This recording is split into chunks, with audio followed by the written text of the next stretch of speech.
Stress করে তো এই কথা শোনার পরে আমি বললাম, স্যার এরা তো হচ্ছে শিবির। এটা আমি ফোনে কথা বলতেছিলাম এই একবারে ইনফর্মালি। তো শিবির আমি বোঝাতে চাচ্ছিলাম যে শিবিরের পরে কিন্তু কথাও বলছি যে স্যার এরা শিবির, এদের তো হুট করে কোনো কিছু করা যাবে না, এদের সাথে আমি একটু কথা বলি স্যার, কনভিন্স করার চেষ্টা করি। শিবির বলতে আসলে আমি বোঝাতে চাচ্ছিলাম যে এটা হচ্ছে একটা গণঅভ্যুত্থানের পক্ষের শক্তি, এদের কিন্তু যেমন যেনভাবে ইয়ে করা যাবে না। বিষয়টা দাঁড় করে দিয়েছে যে তখন ডিসি মাসুদ ছাড়া মনে হচ্ছে আর কিছুই নেই। আসলে বিষয়টা এরকম না, কিন্তু আসলে আমার উদ্দেশ্য কিন্তু ওইটা ছিল না। এটা হয়তো বা যে মাঝখানে দেখা গেলো কল রেকর্ড যেটা করছে এর পিছনের অংশ এবং সামনের অংশ দুটোই কিন্তু নাই, মাঝখানের ওইটুকু দিয়ে এটা ছেড়ে দিচ্ছে। ভিন্ন উদ্দেশ্য নিয়ে কাজটা করছে, করে যেন কোনো একটা পক্ষ আমার উপর নাকশ হয়।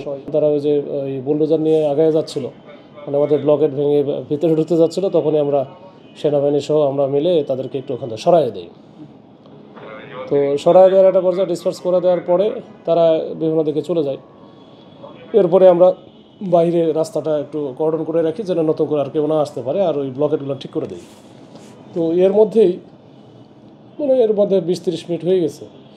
এর মধ্যে তো বিভিন্ন দিক থেকে, বিশেষ করে কলাবাগানের দিক থেকে, পান্থপথের দিক থেকে, ওই যে মেট্রোর দিক থেকে, 27 দিক থেকে আর কি, এরকম বিভিন্ন দিক থেকে লোকজন আসতে থাকে।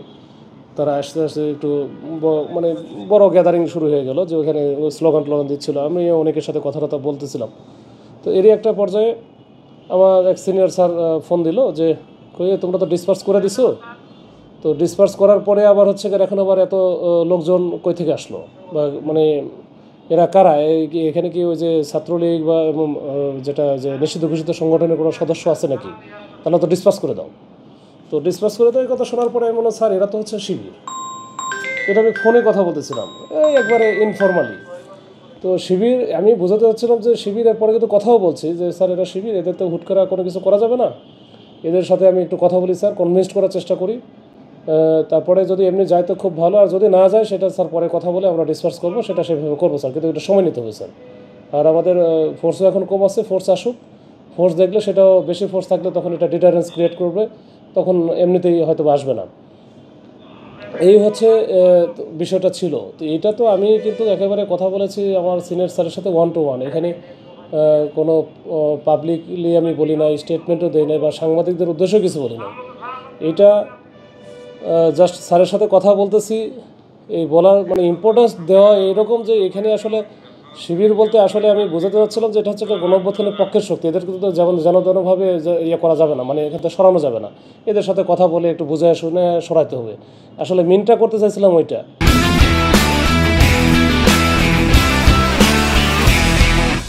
কিন্তু সেটা ওই যে যেহেতু রেকর্ড করছে, পাশে থেকে কেউ না কেউ হয়তো বা অন্য কোনো উদ্দেশ্যে ভিন্ন উদ্দেশ্য নিয়ে কাজটা করছে, করে যেন কোনো একটা পক্ষ আমার উপর নাকশ হয়, বা আমাদের সাথে একটা ভুল বোঝাবুঝি তৈরি হয়।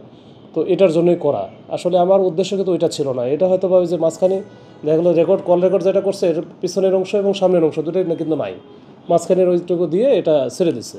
হ্যাঁ হ্যাঁ, একেবারে ইনফর্মাল বক্তব্য আমার সিনিয়র স্যারের সাথে কথা বলতেছি। এটা তো একেবারে একটা হচ্ছে মানে অনৈতিক তো বটে, একেবারে অনৈতিক একটা জিনিস, এটা হওয়ারও উচিত না। এখন তারপরে করছে, এখন যারা করছে তারা তো নিশ্চয়ই কোনো উদ্দেশ্য নিয়েই করছে, উদ্দেশ্য নিয়ে করছে, যে মনে করছে যে যখন ওদের বিরুদ্ধে আমাকে দাঁড় করা দিলে তাহলে সেটা আমাদের জন্য আমার বিরুদ্ধে যাবে, পুলিশের বিরুদ্ধে যাবে, তখন এটা নিয়ে একটা কেওয়াস তৈরি হবে, বা এটা নিজেদের মধ্যে যদি গণঅভ্যুত্থানের পক্ষের শক্তিদের মধ্যে যদি বিভেদ তৈরি হয়, তাহলে এটা সবার জন্য ভালো, এটা হতে পারে। এখানে শুধু পুলিশ ছিল না, আমি তো পুলিশ, আমার পুলিশেরও আমাদের ডিসি, এডিসি, ওসি, ইন্সপেক্টর তদন্ত সবাই ছিল। আবার ওইখানে পাশাপাশি আর্মি ছিল, আর্মির সেনাবাহিনীর ওইখানে সিও থেকে শুরু করে লেফটেন্যান্ট কর্নেল, মেজর বেশ কয়েকজন ছিল, বিজিবির ছিল, বিজিবির কমান্ডার ছিল, র্যাব ছিল।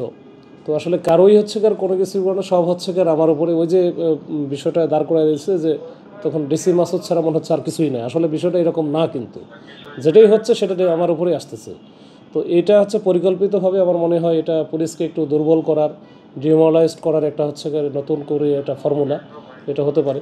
আমরা চেষ্টা করেছি যে যেটাই করি আমরা মানে রাষ্ট্রীয় সিদ্ধান্তটা যেন অটল রেখে মিনিমাম বল প্রয়োগ বা মিনিমাম ইউজ অফ ফোর্স করে আমরা যেন তাদেরকে ডিসপার্স করতে পারি, তারা যেন সরে যায়। আমরা দেখছেন যে সেই 5 আগস্ট থেকে শুরু করে এখন পর্যন্ত পুলিশিংয়ের যে বিষয়গুলো, যেটা ইউজ অফ ফোর্সের বা ফায়ার আর্মসের যে ইয়েটা আমরা করিই নাই। আমরা একেবারে ওই যে টিয়ার শেল, সাউন্ড গ্রেনেড এবং বড়জোর জল কামান এই তিনটার মধ্যেই আছে, যেগুলো হচ্ছে ক্রাউড কন্ট্রোলের জন্য এই তিনটা আমরা সাধারণত কাজে লাগাই। এর বাইরে যে শর্ট গান গুলি করা, ওমক গুলি করা, যে চাইনিজ রাইফেল ব্যবহার করি, এগুলো তো কোনোদিন আমরা এখন পর্যন্ত ব্যবহার করি নাই। তো এই সব মানে সব কিছু করতে গিয়ে আমরাও কিন্তু অনেক অ্যাসল্টের শিকার হয়েছি, ফিজিক্যালি অ্যাসল্ট হয়েছে। আমাদের ফোর্স অনেক হচ্ছে মার খাইছে, অনেকের মাথা টাথা কেটে গেছে বহুবার, অনেকে গুরুতর আহত হয়েছে। আমার বেশ কয়েকবার আমার হাত ভেঙে গেল, এখনও হাতে লাগাই, যে এখানে ফুলা আছে এখনও।